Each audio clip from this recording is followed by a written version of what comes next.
Welcome everyone to our last demo day. We've had an amazing week.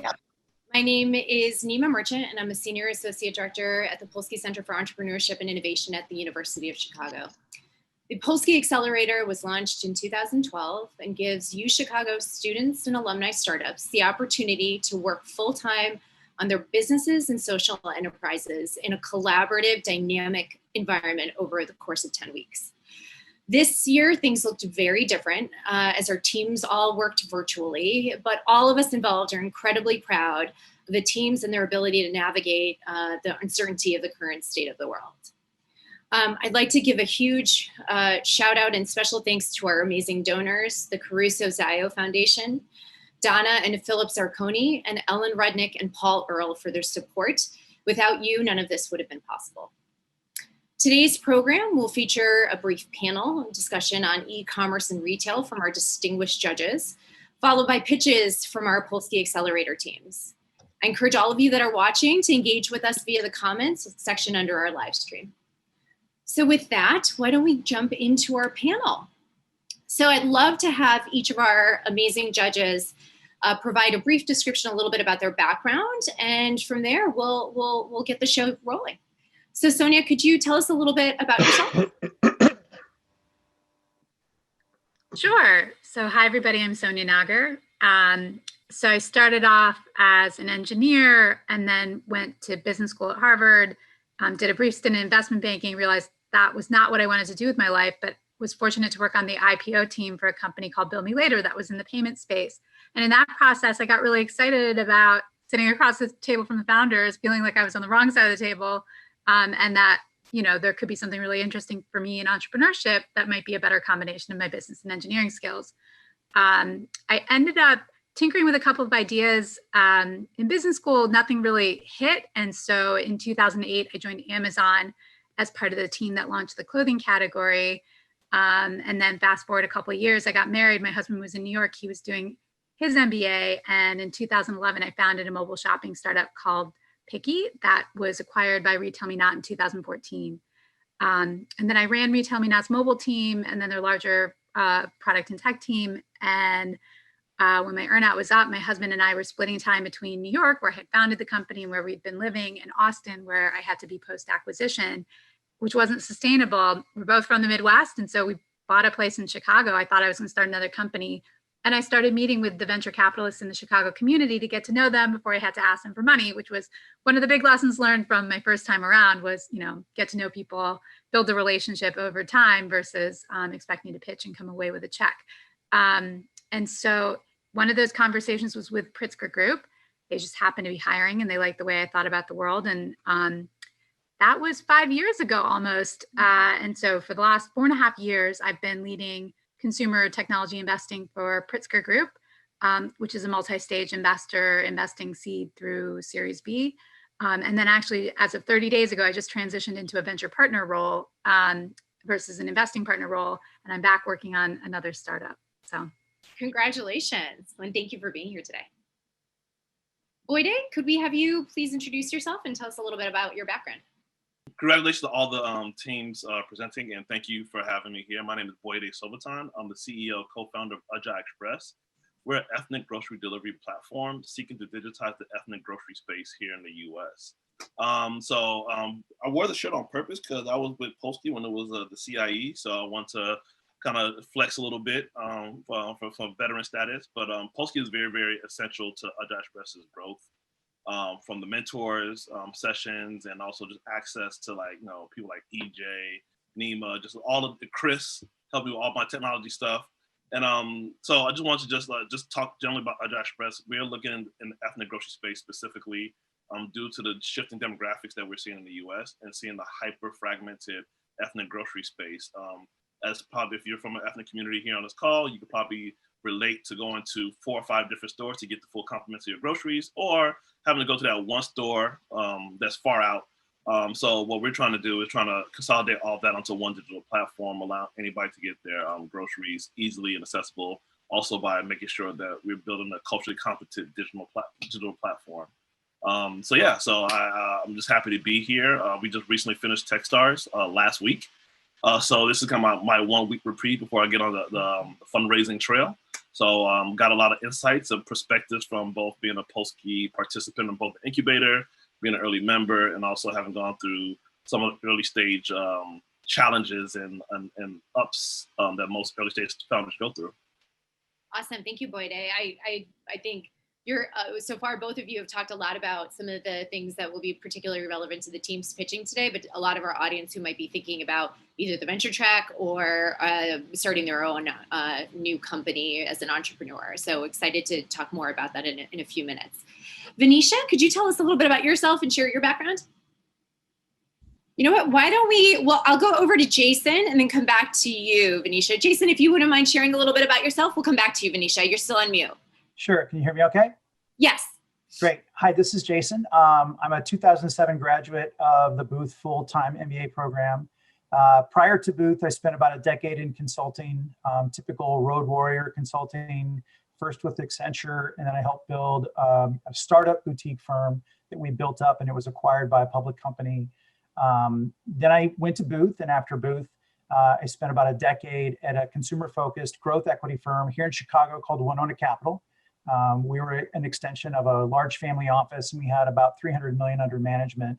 And then I left Winona Capital because I saw a real need for earlier stage investors in the consumer space. You know, traditionally, the earlier stage venture capital was going into tech businesses and healthcare businesses. And we get calls all the time with companies that I thought were great, but they were too early, too small for us.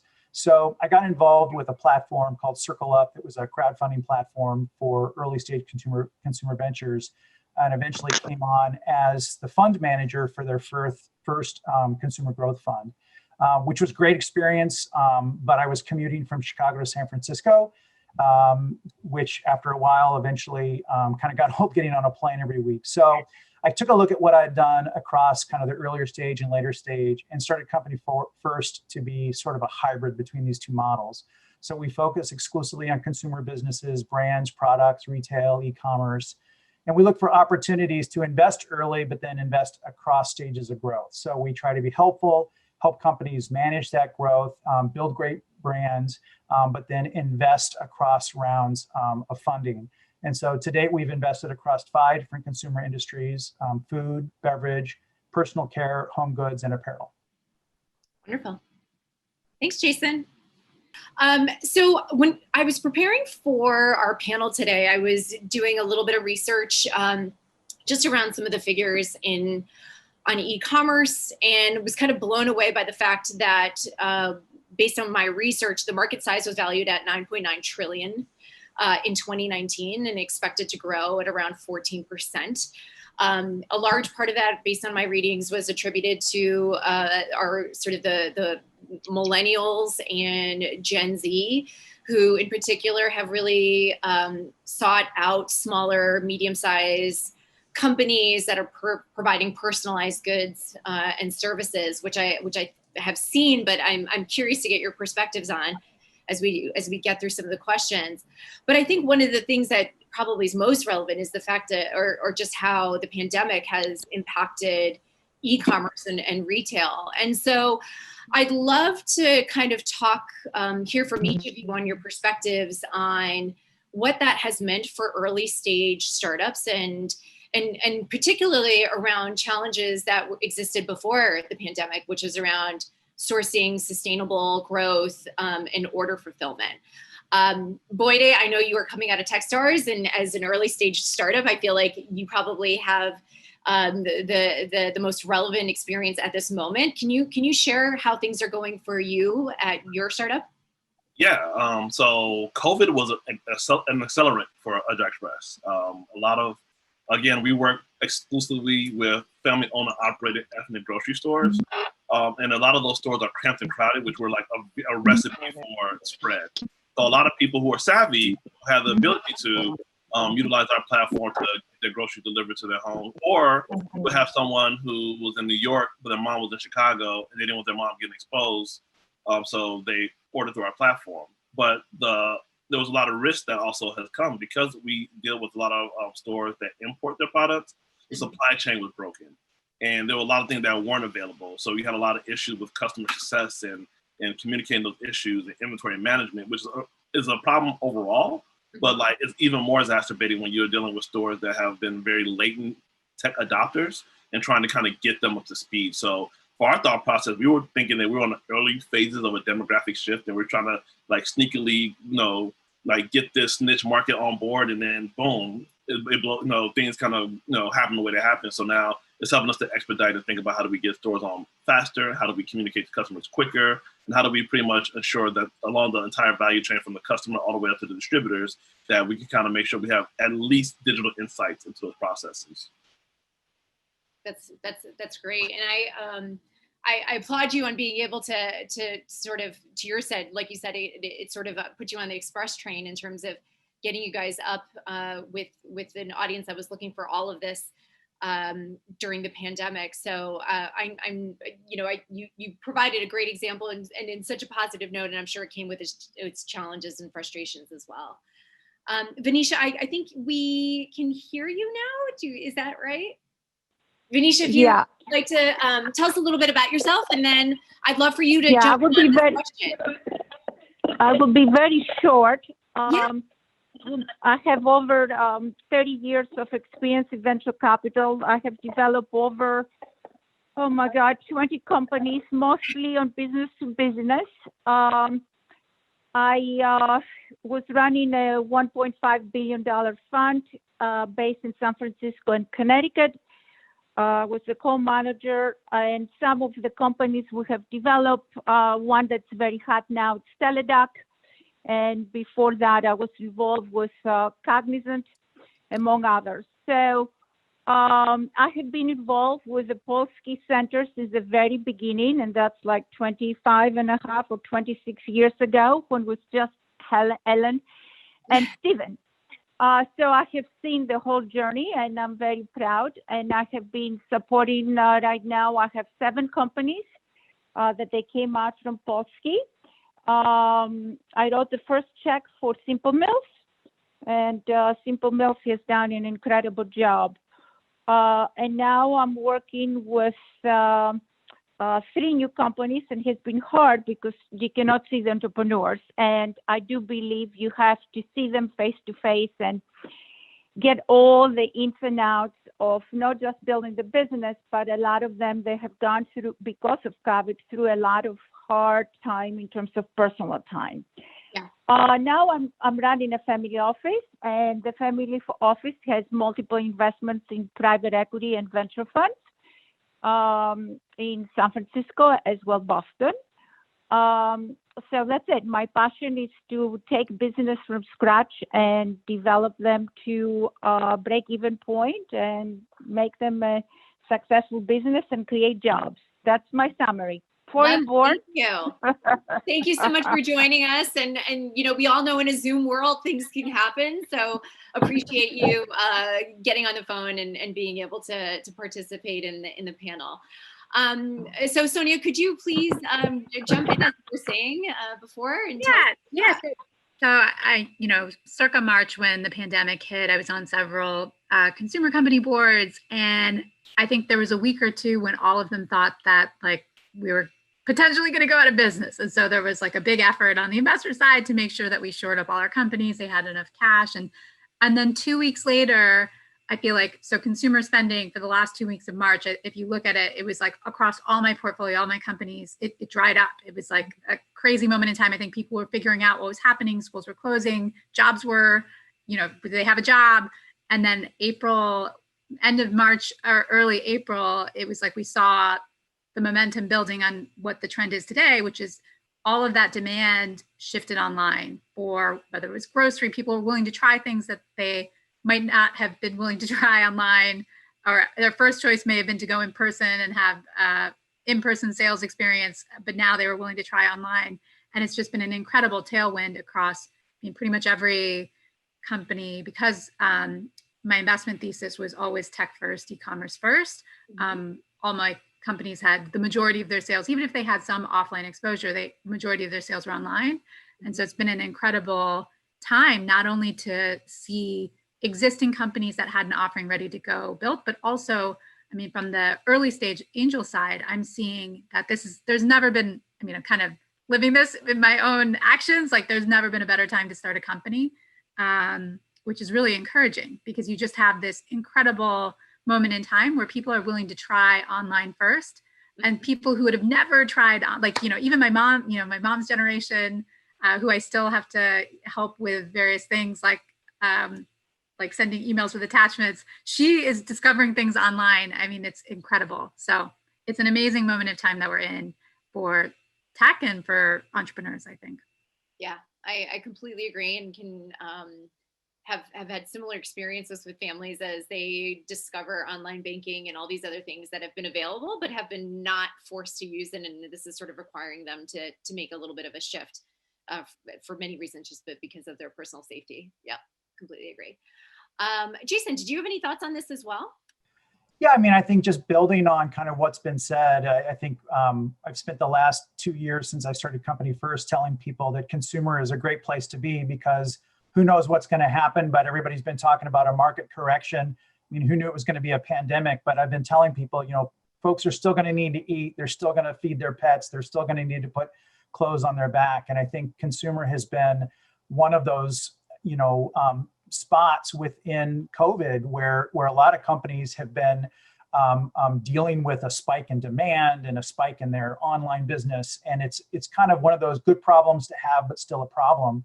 And so I think this is where it just reinforces the value of experience and the value of fundamentals. So, for example, we invested right before COVID hit in a direct-to-consumer kind of better for you chemical-free pots and pans business. And I'd love to say that I had the vision that everybody was going to be stuck at home.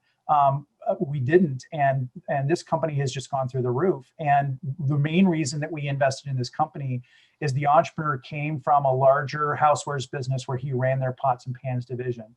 And talking to him about what he was doing and the level of knowledge and the level of experience, it's actually the first investment I've ever made without meeting the person face to face because I just had such a high level of confidence. And that experience has been absolutely invaluable in terms of managing the opportunity that he had with COVID. And so it just reinforces when you talk about kind of the quality of the team and the experience, how important that is. And also the fundamentals, having things like good working capital management and redundancy in your supply chain and all these things that companies with, when they're smaller businesses, they're like, well, I'm too small to have 2 factories. Now they realize when that whole country is shut down, due to COVID, gee, I have to find another place to get my stuff. And so, again, it's kind of thinking about your business above kind of the stage that you're at and running it in such a way that when something like COVID happens, you're able to navigate it. And fortunately, our companies kind of fall into that bucket, and it's been a wild ride these last 6 months. Yeah, I want to talk a little bit about specifically how this has impacted each of you, sort of in your day-to-day roles. And Jason, you talked a little bit about it, but basically funding companies that you've never had a chance to meet. Venetia, you talked about some of the challenges of not being able to see people face to face. But what has COVID meant for you as a VC, Venetia? Yeah, one of the companies almost went out of business. They were doing $2 million, and their market was the school market. So, but human spirit and incredible agility is incredibly important. So the team, we were very lucky. The team had very good people, about 5 of them. And automatically they reposition their product to go direct to consumer. And it's a cold coffee product, and they kind of pivot immediately the model, and they're doing very, very well right now. And if the schools they open again, they will be in a better position. So that was a good lesson.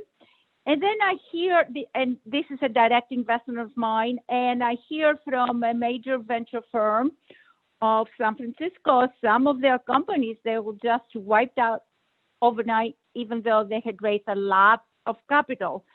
So I think a lot has to do with the tenacity of the entrepreneurs and their ability to change their model on, on a very short time frame. So that's lesson first. And another lesson, always you have to have extra cash and don't wait, up to the 11th hour to raise money.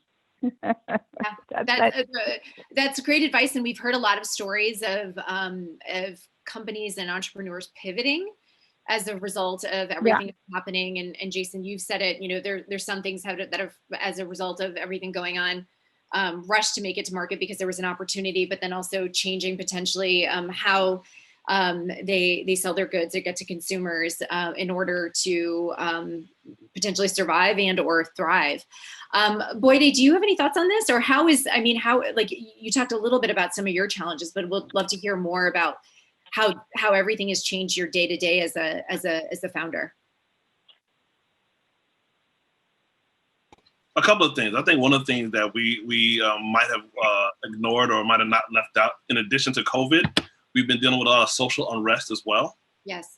So that has had a lot of implications. So for us, our stores closed down because they couldn't operate because everything was going on. A couple of things when we look at COVID and the socioeconomic impacts of just race, class, all those different things on top of a global pandemic. There were some aspects where we had that COVID bump, and then we had a little bit of a dip, right? Because people were losing jobs, people were getting sick, a lot of things were happening. So also, I've neglected to mention that I was actually an ICU nurse at the University of Chicago hospitals. So I come with, I'm here in a healthcare perspective. I'm getting called out, hey, you coming back to the bedside? I'm like, no, I got a business, and then trying to run this business. But I think for us, like, I went from trying to be strategic and trying to work on the business to having to be a lot more involved in a day-to-day operation, meaning going and talking to the store owners and seeing the different things they need. And as an early stage founder, that was something that I don't say I try to remove myself from, but also kind of got me back to the basics. Okay, what's really going on these stores? What are their supply chain? Well, I really got a chance to really sit down and really dissect their business and come up with designs on how we could further be more efficient, further be use technology as a necessary tool for communities that have been often overlooked for eons or since their existence. So I think in addition to just the overall challenges of COVID in itself, I think a lot of the racial elements and social unrest and all the just craziness. I mean, the first thing I do when I wake up this morning is like watch the news first, what's going on, before I even walk out the door, because I want to know what I'm walking out into. So that also has changed how we look at things. We're trying to be very, very responsive to the culture. Case in point, like, you don't want to post something on social media if you plan a social media post and you're totally oblivious to what's going on outside. You just look out of touch. Like, so we stopped any automated posts for social media to really make sure, okay, what's going on? Is it a good time for this to go out right now? Is this going to be uplifting, educational? What are we trying to get across to the people we hope to serve? So those are things that have kind of changed my operations, how I operate as a founder.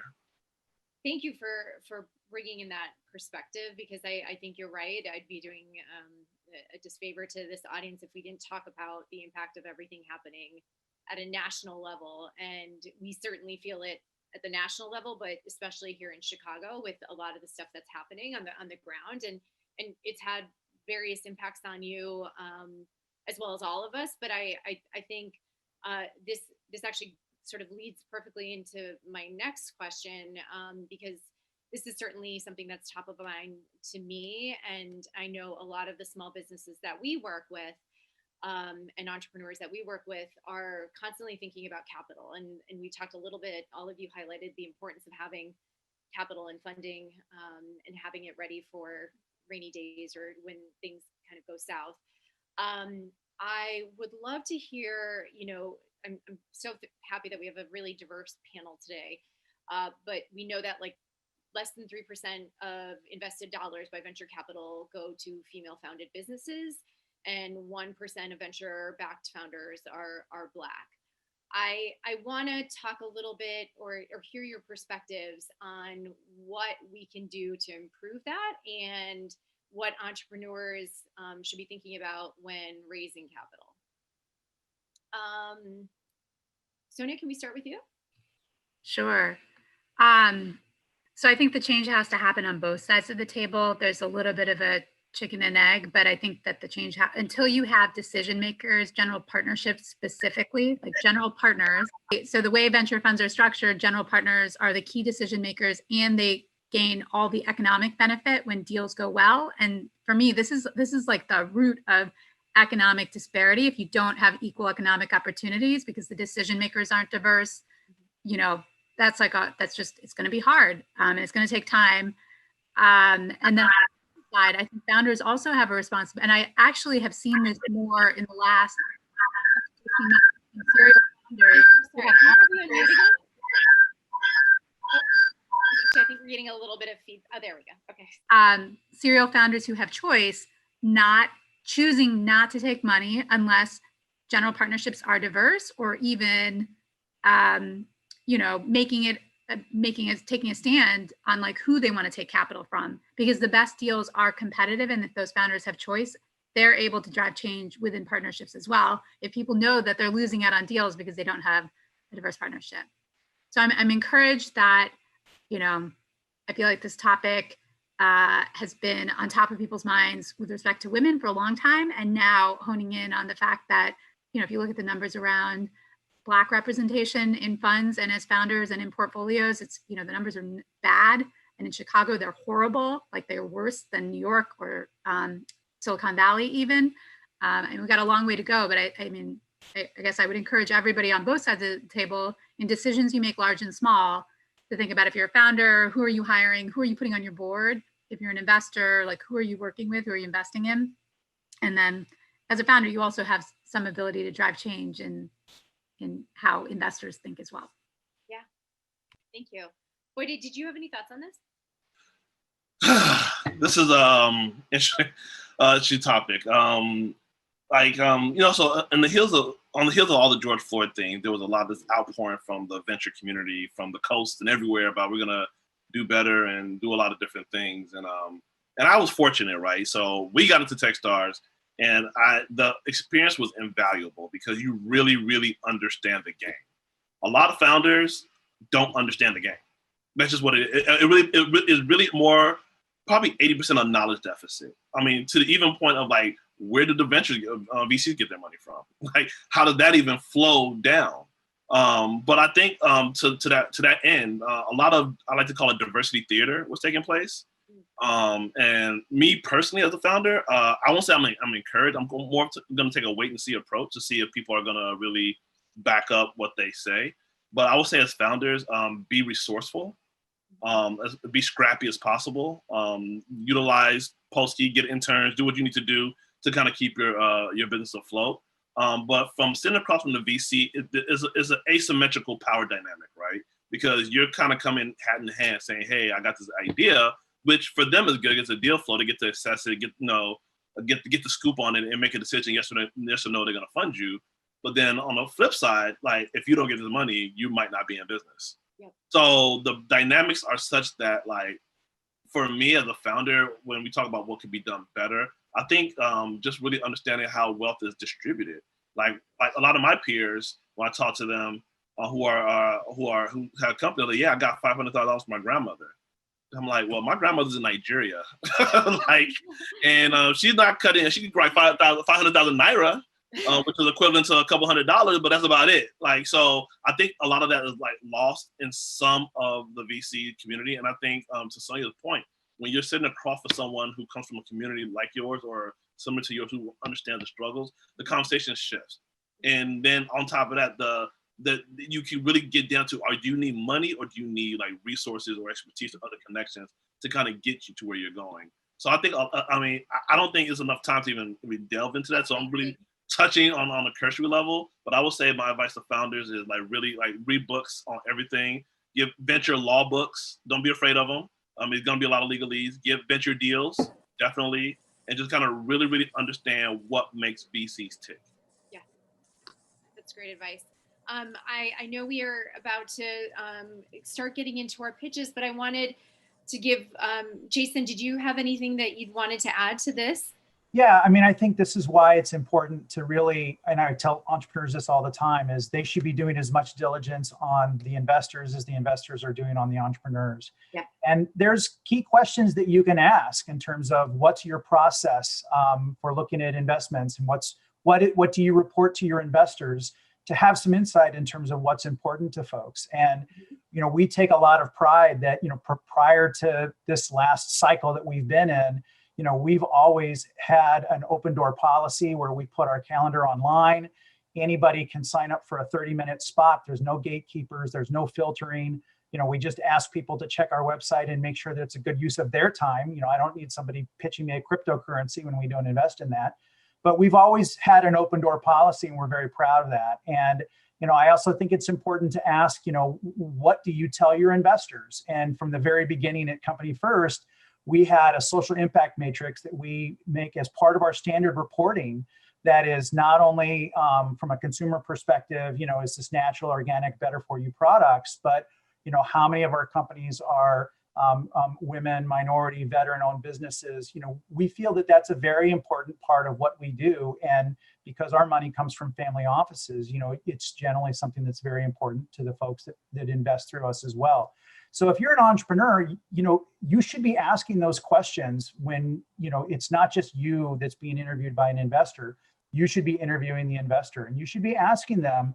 And I, quite frankly, I think that if people do have a lot of gates that you have to jump through just to be able to talk to them, or they can't talk to how this is embedded in their culture, you should be aware of that. So, we're proud that we've been like that from the very beginning. And, we traditionally get a lot of our deals by pounding the pavement at trade shows. And with all of those shut down, I go into every social media thread where people are lamenting, oh, sir, I won't see you at the trade show. And I post our Calendly link in there. And I says, we still want to talk to you. I don't care who you are, what stage you are. If you want 30 minutes of our time, just sign up, and I'm happy to talk to you. And I think that we hope that speaks volumes about, what kind of firm we are. And I think as an entrepreneur, you should be looking for that kind of openness. May I just add another quick thing to Jason? Yeah. Everything Jason said is true. I think another part of the due diligence process is understanding how early your investors invest and what metrics are important to them, even before you just get a call. Yes. And that's the tone for the conversation. So, for example, someone like me who just came out of Techstars, I'll be considered early C stage. So I won't talk to early stage investors, right? Probably pre-product or launch stage. But then if you're talking to a Series A investor, you're not going to expect an investment for that. You're expecting to develop a relationship so that when you kind of get that seed, now kind of what Sonia said, you're making a relationship in the network. Then you built relationship with somebody over a period of months of years. So really understanding where you are and where the investor invests is really, really key. Yeah, and to that, I think it's a great point. And to that point, if you go into our Calendly link, right in there, we say what our criteria are. We have it on our website. And in fact, I've done that as a talk at different panels and have that presentation available. It's no secret because I went to Booth. I've got a very complex matrix and criteria and all of that stuff that you're taught at Booth.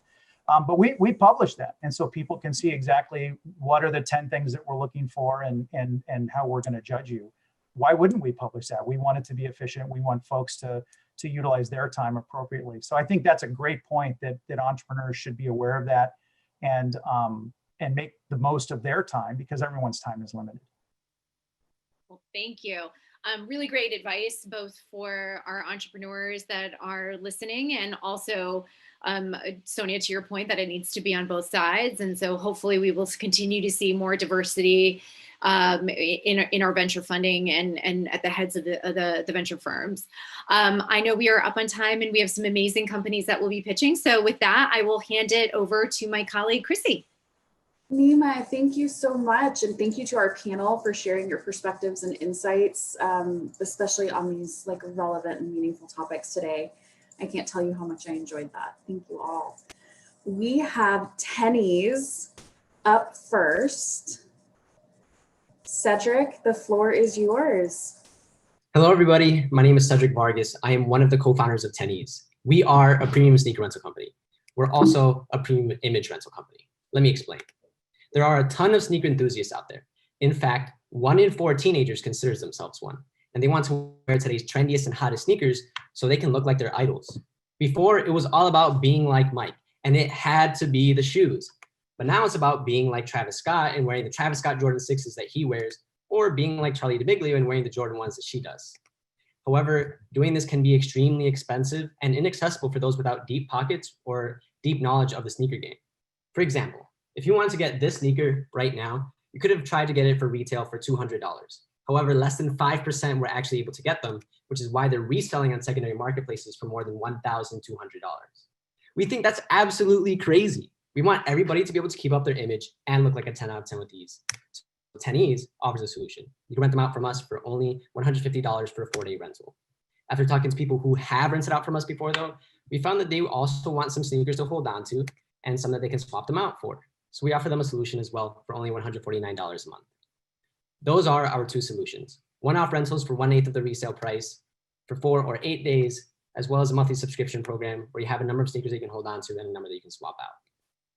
How it works for us on the back end though is we buy the sneaker for on average $200. We rent them out on tennies.com for 9 rentals. We get $450. Then we resell them on secondary marketplaces like GOAT, where because the demand for the sneaker increases over time, we are still able to sell them for the price that we bought them for. Overall, we're able to make $450 per sneaker.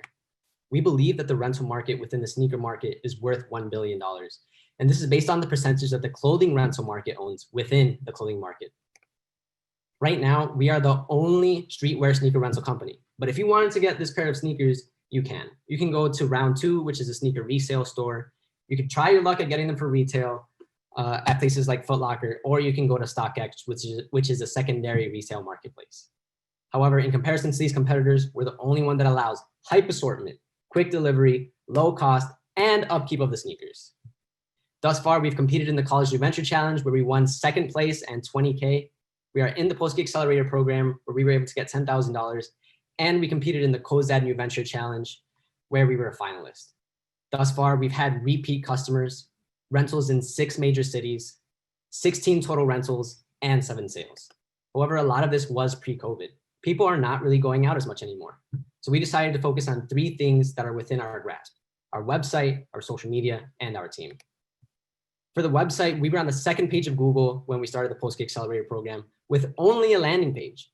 Now we are the very first result when you look up sneaker rental, rent sneakers, and rent Jordans.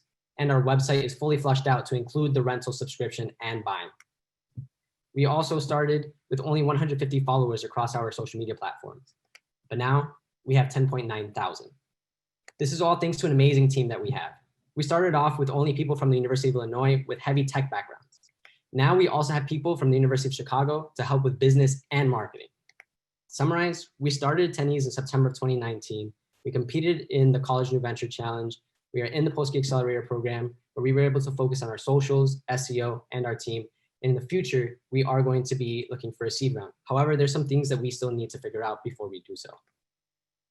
Primarily, things that we can work on to prepare for a post-COVID world, which includes social media conversion rates, customer discovery. So if you know of any rappers or micro-influencers who want to make that their full-time jobs, let us know. We'd like to interview them. As well as a PR strategy so we can make sure that we are on the front page of either Complex or Sneaker News. Once we figure out all of these things, we will be going for a seed round. We're also looking for mentors within the sneaker investment scene and to be in an accelerator program. We're not the only ones who believe in this idea though. We went to SneakerCon where we were able to talk to JC Lopez, the owner of Urban Necessities, one of the biggest sneaker resale stores out there. What he had to say about rentals in the sneaker industries: it is needed, someone has to do it. And the team to do it is Tennies, where our goal is to democratize sneakers so anybody who wants to look like a 10 out of 10 with these and keep up their image can. If you want to follow our journey, you can follow us on any of these social media platforms or use this QR code to go to our website, tennies.com. Thank you very much for your time. My team and I will take any questions now. Thank you very much.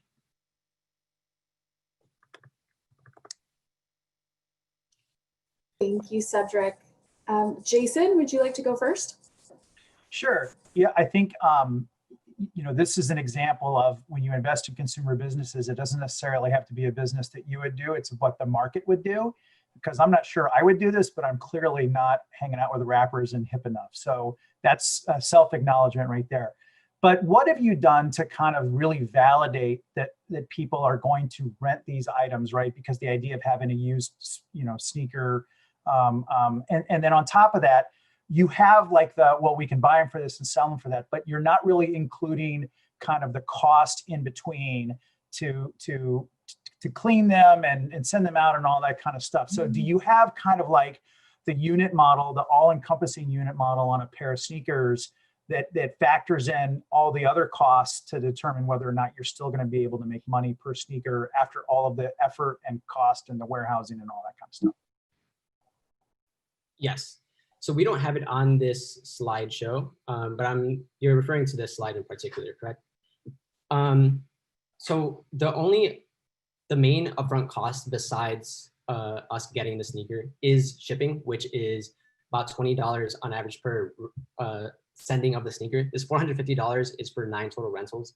So in total, we expect every rental to cost us $25 every time that we ship it out. So 25 times 9, you take that away from the 450. That would be what would be left for the revenue, mostly. And the other cool thing is that these shoes don't take up too much space. So thus far, we have been able to keep them in our closets, but I know that's not like scalable. So in the future, we will be going for a warehouse. Yeah. Did I answer your question? Yeah, and then have you been able to, since this isn't kind of scaled up yet, how have you been able to kind of quantify demand? I get that there's some high-profile folks that have said this is needed, but what kind of surveys or data have you been able to collect that validates that a lot of people are going to be able to do this, or that are willing to do this? Yeah, so we've done 50 plus hours of customer discovery interview throughout the lifetime of Tennies. And through that, 60% said that they would be interested in the rotation model, which is here. And then 30% said that they would be interested in a rental model. We're still doing more customer discovery where we've noticed that a lot of people within primarily the vintage scene, so vintage wear, are really interested in this program, a lot more about keeping up their image and about fashion. Let me view the participants. Boyde. First of all, I love this. I'm an Airbags head personally, so I rock Maxes.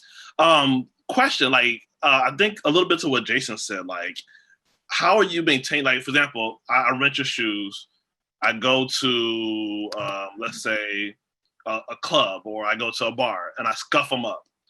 And now I send it back to you. Do you have insurance? Do you have a process to clean that back? Because now I scuffed them up, or I messed them up, or I spilled red wine on some, white J's.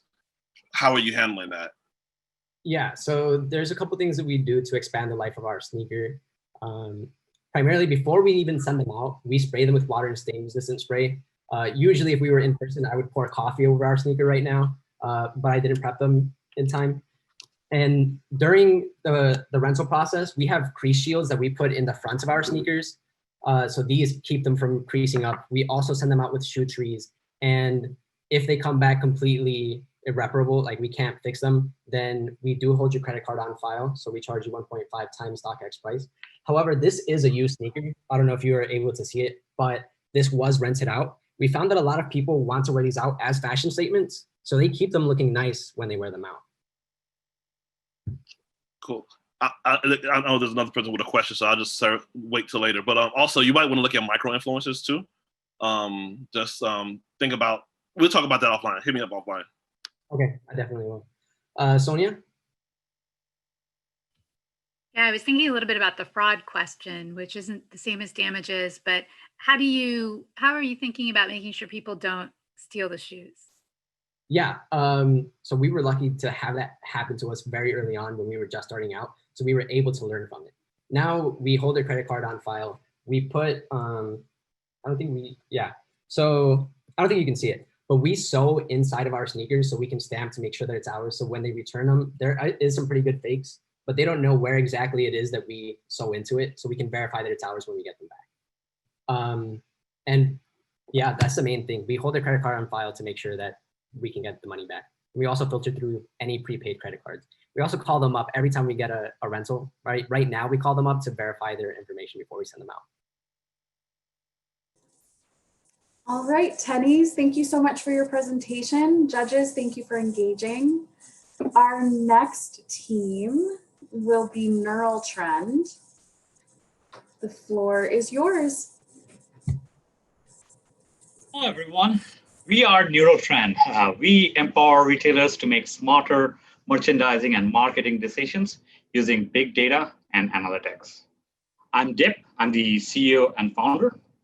2 years ago, I left a very lucrative job to spend time with my 2-year-old daughter. I would take her shopping, and I noticed that she often seeked items that were not in that the stores didn't carry. This actually made me explore how these retailers making decisions. So fast forward 1,300 plus retailer interviews, including Target, Walmart, Macy's, and you name it. We learned that retailers are struggling to understand, attract, and retain customers, and the pandemic has just accelerated this challenge. So what are they missing? During the interview, we found out the problem is because retailers depend on unreliable buyer's intuition, biased brand recommendations, and obsolete sales history.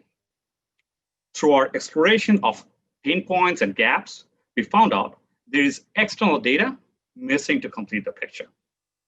At Neurotrend, we fill that gap by bringing in data from social media, news, digital searches, Fashion Week, and consumer psychology. We then run this through our data science models to provide a prescriptive SaaS solution using 3 categories of insight: consumer insights, brand sentiments, and fashion trend forecast, very specific to their business.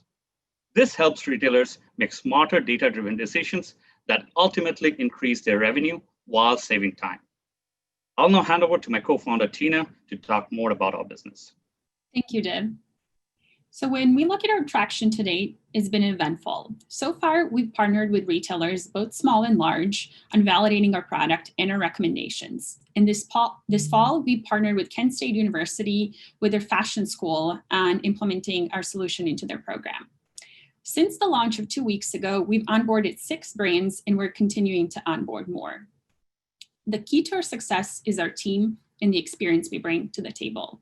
Dip, our CEO, has built 2 startups in the past and has had 1 exit.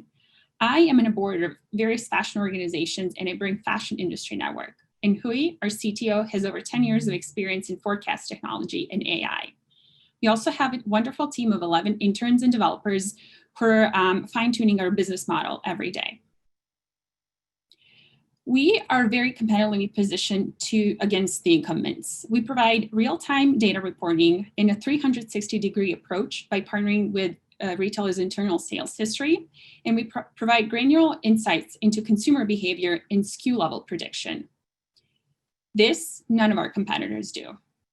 When we look at our target market, it's huge. It's $1 billion problem. Retailers are spending $9.6+ billion in US only on digital adoption, and COVID has only accelerated this growth. Our go-to-market strategy is a 3-step process. We've been leaning into our network and our relationships for initial traction with e-commerce retailers who are growing, understand the value of data, and want to stay the leaders in the industry. Next, we will move into direct sales model with smart, fast fashion retailers. And after, we're gonna focus on both inbound and outbound sales with both digitally savvy and luxury fashion retailers. Our revenue model is 3-tiered.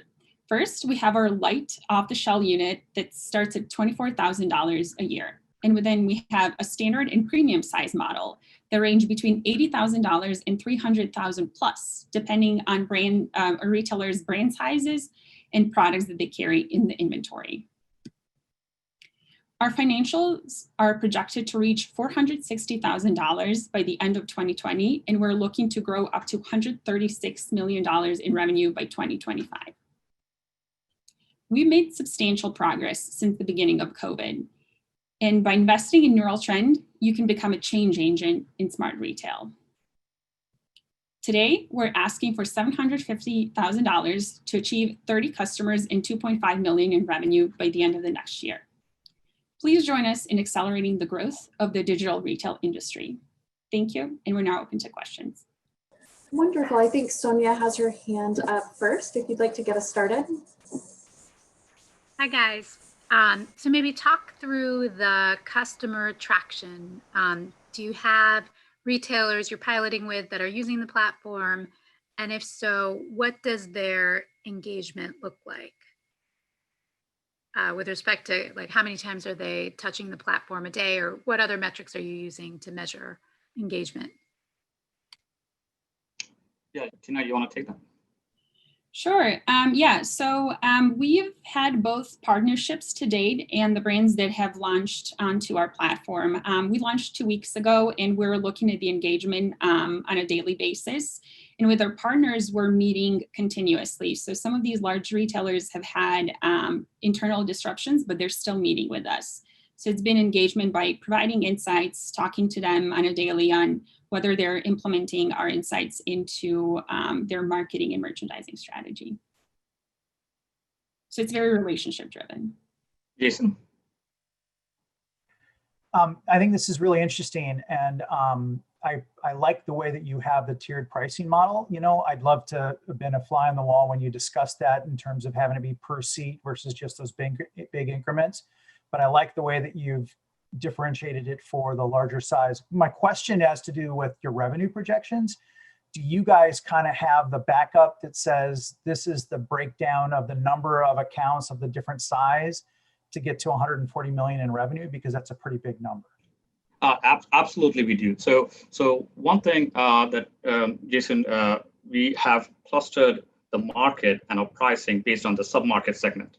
So the ones that you see on the platform are the ones that are right now at 24,000 a year. And the ones that, so for example, by the end of the year, we are looking to target 100 customers on the platform, out of which we are expecting 10% to be on the light version, that is a 24,000, and then 2 to 3 of them on the standard version. That's the growth start, and then we scale from there. Gotcha. I would just recommend making sure you have as much backup data on that as possible, because that would be probably a pretty key area of diligence, is not just does the math work, but are there that many retailers, you know, in the market, and which ones are you going after and how are you prioritizing them? So thank you. All right, great. Thank you so much, team. Next up, we have our Polsky Accelerator company, Uncommissioned Design. Jacob, are you ready to go? Hello, everyone. My name is Jacob Jurgens. I'm the co-founder of Uncommissioned Design. Today, you will witness me attempting a bit of a tightrope walking act, balancing between telling you about the business itself and leading you through the saga that was this summer. The purpose of this is to explain our next steps and hopefully get some advice from you all. 1 year ago, Uncommissioned Design started as an art collective, building furniture by students for students. But it wasn't long before we saw a much larger market potential. In today's landscape, we noticed 2 large inefficiencies. Finding a piece of furniture that fits a space is hard. Consumers dredge through the thousands of subpar options out there because it's even harder for them to get a piece of custom furniture made. Meanwhile, independent fabricators find it difficult to fully capitalize on their skills because they don't have the resources or time to effectively market themselves and get commissions. We thought a B2C company that connects these 2 groups, if done right, could help consumers connect with a network of fabricators and vice versa, thereby making custom furniture more accessible, more standardized, and more efficient for everyone. And this idea that consumers might be able to interface directly with fabricators in order to get pieces of furniture built exactly to their specifications, we believed was entirely novel. Through some lucky discovery this summer, we learned that wasn't entirely true. Talking to the CEO of Custom Made, which is now a custom jewelry company, we learned that his initial probe was with furniture. Not only that, but it was fueled by 30+ million Google dollars and over almost 10 years. Needless to say, he had quite a bit of insight into the problems to overcome in this furniture vertical. We listened to him and agreed with him about the sticky points in the business model we had presented him with. As a result, we are now looking to pivot, but importantly, I think we aren't looking to pivot away from this field. Instead, we are looking for the right pivot, the business model that will successfully address this middle market of truly custom, affordable furniture. It's a middle market that makes up a sizable proportion of an online furniture market that has been growing and is projected to keep growing at a steady average of roughly 18%. In April, because of coronavirus, we saw a 306% increase in the volume of online furniture sales in the US alone. All to say, this is a big market and it's growing ever bigger. Here we've done a bottom-up analysis to estimate the SOM in Chicago alone. Our growth strategy was to build out the network in Chicago and then proceed to sort of copy and paste that model to large cities around the US and wider world. One of the features we think is promising and stands out from what has been done before is how the platform will actually work. Consumers can go one of two routes to acquire furniture on our platform. In the first route, the consumer submits a design, fabricators respond with proposals, and the consumer gets to pick the most favorable proposal. That's what we call the bid process. The other route is based on a new piece of technology called parametric modeling.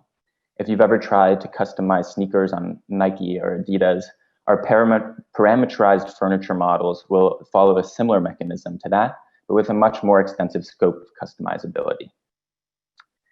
We've been working on the website all summer. Unfortunately, it's not quite ready to show, but this is a wireframe of what it might look like. Here, customers would be presented with base parameter models. Click through, and virtually every aspect of that base model is customizable. So people without any 3D modeling experience can create original 3D designs. And we think that that's just the sensical, logical language in which to speak about these objects instead of today's text boxes and 50 emails back and forth. So today, I'm not asking for investment, but I am asking for any connections in the manufacturing area, any talent that you may know of, and my partner, my co-founder, found that his passion lay in the hedge fund world.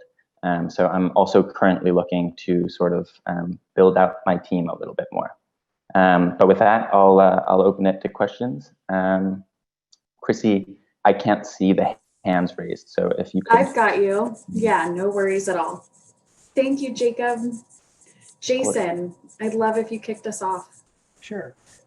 Just a question on the overall kind of business model to make sure that I understand. So you guys are creating the platform. You're not actually making the furniture. You're then creating a marketplace where furniture makers can come on and advertise and fulfill. Is that correct? Yes. So the idea, and we went through CNBC as well, and the idea that we came to the Accelerator with was to create a two-sided marketplace to connect independent fabricators. So we would have a sort of distributed manufacturing network with customers looking for custom furniture. Having talked to the CEO of Custom Made, he tried a business model that was similar and found certain inherent problems within it. Having a distributed manufacturing network is a real headache, as I'm sure you could probably imagine. Not to say that it's totally impossible, but we've been considering potentially taking more of an active role in the manufacturing ourselves moving forward, potentially with a view to mass producing some of these designs. I would say that from my perspective, I can see how the end consumer would see the value in this and want to do this. What I would want to learn more about as an investor is the underlying business model, because furniture is inherently heavy to ship, et cetera, all stuff I'm sure you guys talk about, but to really kind of understand whether you're fulfilling or the marketplace, kind of how much margin you make and how you make money from a business model perspective. So that would be where my question would be, or where I would dig deeper from a diligence perspective. Absolutely. And it's something that we're still working on. We have broken down the unit economics for the business model that we arrived with. Relied heavily on interior designers because they're just big spenders in this area. But we also anticipated some average consumers joining the platform as well. And so obviously, in this period where we're still figuring things out, these numbers will fluctuate quite a bit. But it's a very, very good question. Boyade, we'd love for you to go next. Yeah, so just trying to get a clearer understanding. Are you more so the connecting consumers to people to put their furniture together? Am I understanding that correctly? Yeah. So the way that we envisioned it at the start, we would be the marketplace where these interactions happen, where things are insured, where all the records are kept, we would charge a 7.5% service fee for every transaction that occurred on the platform, and that was sort of the bedrock of our revenue model. But we were the connector, as you said. Yeah, I was wondering, like, that, how would you distinguish yourself from companies like TaskRabbit or other companies where I could get like a handyman to come in and right. mount my TV if I need it? Right. So it's a very good question, and we looked at companies like House, for example, where there are actually some independent fabricators who are trying to market themselves for furniture and custom furniture, but they all complain that those websites just aren't really tailored for them. As you yourself mentioned, they're more tailored for handymen, which is a totally separate question. Custom furniture is a different beast altogether. And we believe that you need to have the right tools, the right technology to talk about it. So that's how we differentiate ourselves. Those websites are really more for getting a quick fix in your home. It's not for creating a new piece of furniture to bring into your home. No, I agree, because that's explicitly why I don't shop at IKEA, because I don't have the time to put together this puzzle of a bed. So yeah, but I think I think a little bit to Jason's point, I think you want to dig a little bit deeper on like who are you really servicing? Are you servicing customers or the end user who's receiving it, or are you kind of a wraparound to, let's say, the actual furniture manufacturer, right, furniture distributor? So yeah. Good presentation. Thank you. Thanks, Boyede. Sonia, would you like to go next? Sure. So I'm an investor in interior design and was on the board for many years. And so I guess I would encourage you, and it sounds like similar to Jason and Boyede, I would say start with the customer and figure out who you're servicing and where the white space is. Is it a customer that has high disposable? Because two things that I saw that were a little bit conflicting is if you want to have a lower price point and make this really accessible, then it's actually really hard to make the economics on custom work for the fabricator side. And then on the flip side, at the high end, people who are working with an interior designer often can get connected directly to fabricators and manufacturers.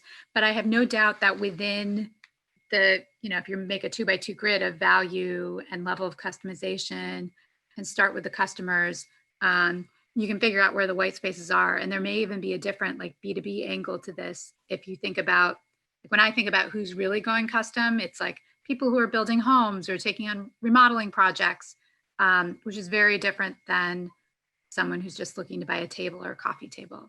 And I actually think, customization is a double-edged sword. On one hand, it's incredibly empowering and personalized, which is great for a customer.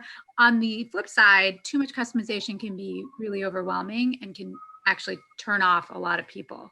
And so figuring out where you want to play and doing a lot of customer discovery to like really get narrow and specific, like, is it a home builder? Is it what does their income look like and what is their willingness to pay, will help in your process. Absolutely. And comment well taken. We were definitely sort of targeting the interior designer and architecture firm market. Those are generally the sorts of people who concern themselves most with custom furniture and have a tough time finding it. From the customer discovery interviews, some of them have small networks of people they know that can build the furniture for them. But it's, for various reasons, it's very hard to keep those networks sort of maintained for the interior designer themselves. And so one of the big value adds that we foresaw was for the interior designer, not taking their jobs away at all, merely sort of helping them in their day-to-day. But we will definitely be looking more and trying to do as much customer discovery as we can, obviously. Wonderful. Jacob, thank you. Judges, thank you for your questions and your feedback.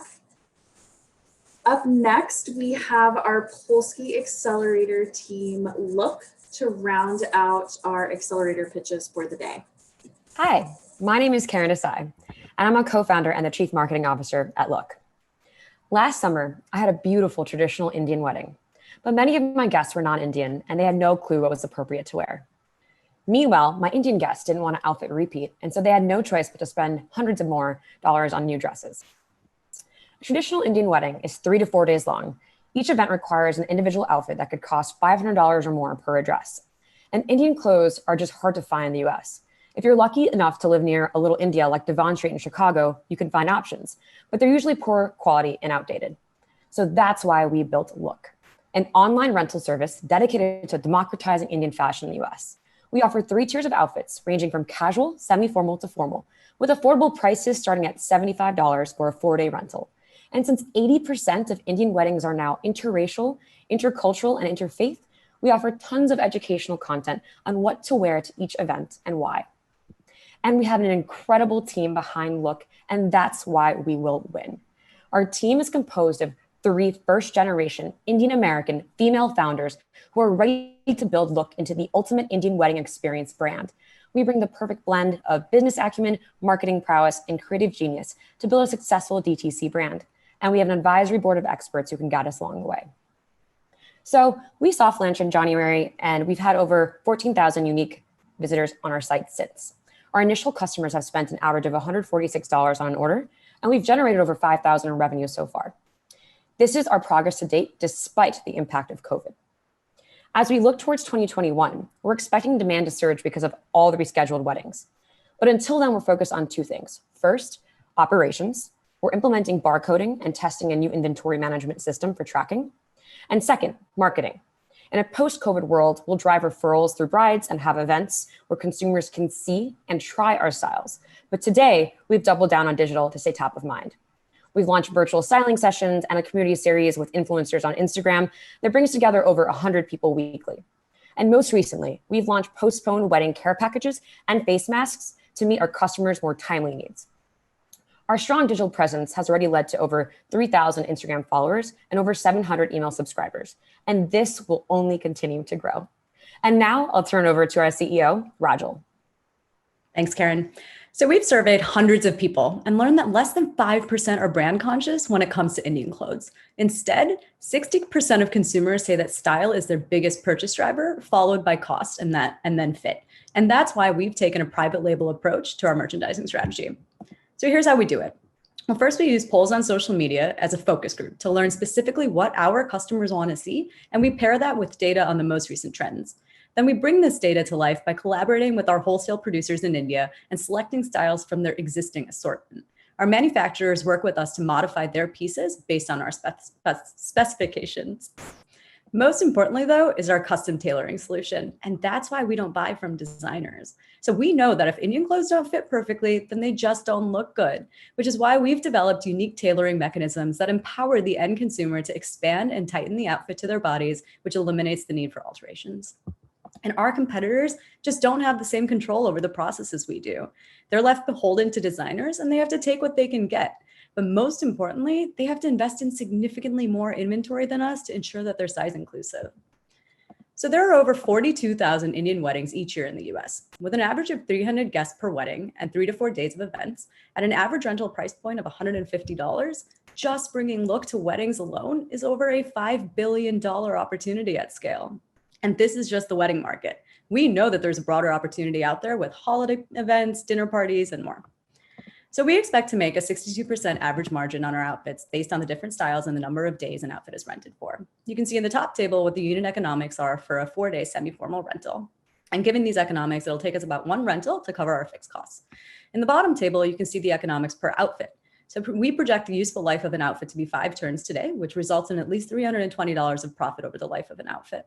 And at this point, we project a steady state LTV to CAC of 3.9. Our unit economics builds the foundation to reach over 21 million in top line revenue in 2024 with over 78,000 outfits rented. We expect our revenue and operating margins to continue to improve, especially as we expand into men's rentals, accessories, and international markets.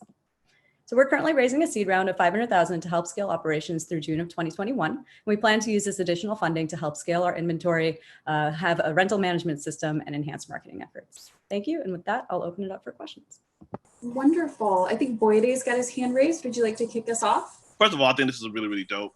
I'm Nigerian, and I think only Indian weddings compete with the number of days and outfits and things of Nigerian weddings. So, and then also with the British colonialism, there's a lot of cross-cultural appreciation there. So congratulations to you ladies for that. The question I do have might not be necessarily on the operational aspect of things, but more so on like the cultural aspect of things. So how do you avoid for images or your products being considered quote unquote culturally appropriated? It's not, like I said, not operational, but with the age of social media, things go viral. They can really, that whole brand identity thing can really take a hit off of just one misstep from either a customer or client. So how do you all kind of envision planning for that? Yeah, so that's a great question and very timely to what's going on today. So in general, our mission is to make sure that Indian culture is accessible to all. And we constantly, and whether it's social or newsletters and just talking to our customers, talk about that concept of inclusivity. And so that we want everyone to feel included, no matter what ethnicity, background, even economics, right? And so we've made everything accessible for that reason. And so that includes resources, so educating about the culture, how to style the outfit, how to wear it, what the events actually mean, how to support your friend's family, etc. And we do this even virtually if they want to talk to us, because we want to be that South Asian best friend of theirs that they can lean on, so that when they go to these events, they're confident and they know they're not culturally appropriating. I want you guys to be my South Asian best friends, because I have a lot of friends. But last question, and this is more of a clarifying question. Did I hear you say 70% of Indian weddings are interracial, intercultural? That interracial or intercultural, or just all of those things are 70% of Indian wedding composition? So it's 80% are intercultural, interracial, and interfaith. And so interfaith can mean like Hindu and Muslim, for example, as well. So it is quite a large percentage, but it just shows how progressive our culture is becoming. And I hope that continues, because we are in America and we really appreciate the diversity. Right, so that intercultural aspect, that means that could be also South Asians, but different cultures in the South Asian community as well. That is correct, yes. Okay. Cool, no, great job, ladies. Thank you so much. Sonia? Hi, guys. So Rajal and I met a little while back, and I remember at that point in time, you were looking to do used rentals where you'd source and I actually like where you've gone with the model a lot, like taking control of the supply chain a lot better. I mean, I think two-sided marketplaces are really hard to build, but by controlling the supply, like you've opened up a lot of opportunity. One question I had on the model was, because I actually think it's really interesting too on how you're deciding what styles to do, using the community to help decide that. Why not just sell versus rent? It feels like there's probably still going to be, so yes, within non-Indians, you have definitely people who'll be interested in renting once or maybe twice, depending on how many Indian friends they have. When I think about like people in the Indian community who don't go back to India very much anymore, and now in times of COVID, and who knows when international travel is going to open up completely, but may have a barrier against renting. So why not just sell? Yeah, thank you. No, that's a great question. So one, we do plan on selling inventory throughout the year as we're refreshing styles and getting new collections. We will be selling off a portion of our inventory every year. But I think our value proposition and what we really believe that our customers want to see is accessibility to a lot of different styles. So, if you're attending 2 to 3 Indian weddings in one season, that means you're going to like 12 different events. And that means that you need to have 12 different outfits sitting in your closet. And when Karen and I and our third co-founder, Kinney, faced this problem for years, and we have hundreds of these outfits just sitting in our closets doing nothing. But frankly, we want to wear the latest styles. And styles in India, the fashion world in India, it cycles much faster than it does here. So part of it is style. And then the second point is cost. So even if we were to sell these outfits, we don't believe that we could sell them at a price point that would really meet our mission of democratizing Indian fashion for all consumers, right? I think that they would still need to be sold at a price point that just would not make it feasible for a big chunk of the population. Great. I think we have time for one more question. Sure. Jason? Yeah, and I had the pleasure of seeing you take this to the New Venture Challenge. So congratulations on the continued progress. I just want to touch on one point in regards to the branding and the fact that you're doing, you refer to it as private label. I think that the challenge with this business is you might be the victim of your own success because you have Rent the Runway and et cetera, that if they see you really being successful, they can add this to what they're doing. So talk a little bit about what you're building from a brand perspective and specifically when you are sourcing the apparel, does it have your brand then on it, or how are you making your brand pervasive so that people aren't just seeing you as a site, but associating the clothing and all that stuff with your brand to kind of help build that moat? Yeah, absolutely. So our clothes do have our label on them. So in a sense, we are branding our clothes. And that's the benefit of getting to work with wholesalers directly. Like I said, we do choose outfits from the existing assortment that they have, but then we make specifications based on what we believe is our moat, which is the fit that we've developed. And we've tested this across a number of different ranges, a number of different body types in women. And one of our outfits fits a range of 3 to 4 sizes. And that is really what is our competitive advantage in this space. Rent the Runway actually did a test with a few outfits on their Indian outfits on their website. But if you read the reviews and the comments on them, the biggest complaint that consumers have is that the outfits don't fit. And that's what we solve for. I think that's great. And are you going to give folks the opportunity kind of at a premium level to actually customize? I want this, but I want it a little different. What are your thoughts on that? Absolutely. I think that that's something that we have heard. So far, we've heard it in the context of brides who want to create some sort of package for their bridesmaids. So that's something that we've dug into a bit further. But as we continue to grow, if that's a request that we keep hearing, we I think, have the ability with our partners in India to have that kind of opportunity. Very cool. Congrats. Thanks. Thank you. Real quick question. Does look stand or mean anything? Yes, actually. So 2 things. Obviously, our goal is to be the conduit between the Indian American cultures. So one, look, we wanted to make it pronounceable. So hence why it's called look. But then the spelling of it, L-U-K-H, is a nod to the Lucknowi style of fashion in India, which is one of the more universal styles that you can find in like Free People, for example, and across the world. And we just believe that that style of fashion represents like the omnipresence of Indian culture. All right, great. Thank you, Luck. I am happy to introduce Star Marcello, our Dean for MBA programs at Chicago booth, to give our closing remarks for our Polsky Accelerator demo day. Thanks, Chrissy. So for everyone, I'm Star Marcello. I'm the Deputy Dean for MBA programs at Chicago booth.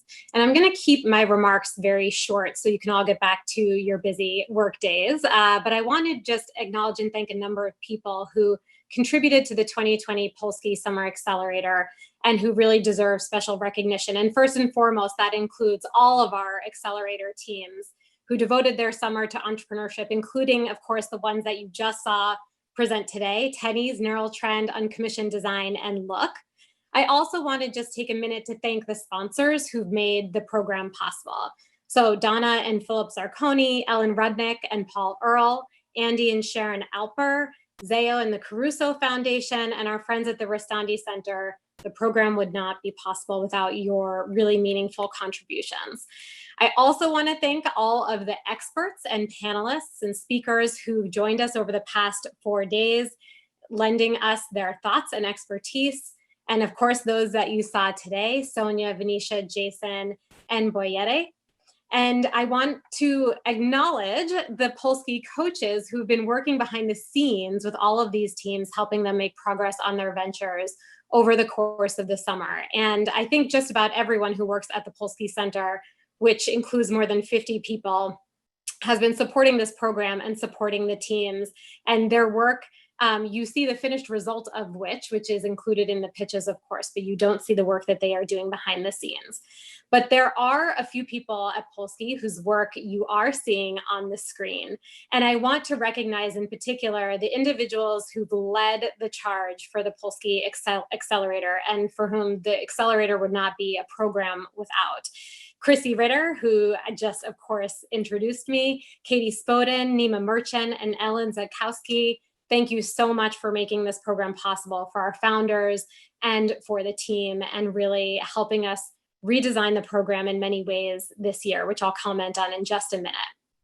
I want to also acknowledge that over the past 4 days, we've had well over 1,000 viewers viewing the live stream, which is way beyond what we have ever had in the past in terms of an audience for the demo day pitches.